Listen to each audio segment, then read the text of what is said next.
ነብዩ አልናፈቁንም?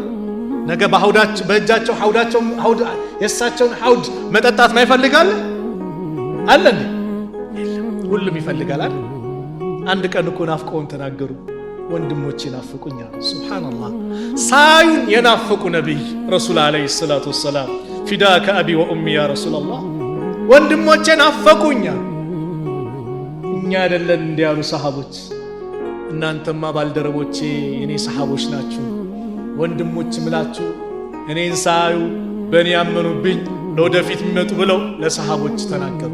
በምን ትለያቸዋለህ? ባደረጉት በውዱ ፋናቸው ለያቸዋለሁ። ውዱ የሚያደርግ ሰላት የሚሰግድ ሰው የውዱ ምልክት አለው። በዚህ ለየዋለው ሐውድ ላይ ይጠብቃቸዋል ያሉት ነብይ ረሱል አለይሂ ሰላቱ ወሰላም ነገ የሳቸውን ሐውድ ለመጠጣት የሳቸው ጀነት ውስጥ ጎረቤት ለመሆን እሳቸው ባዘዙን ትእዛዝ ከከለከሉን ነገር መከልከል ግድ ይለናል።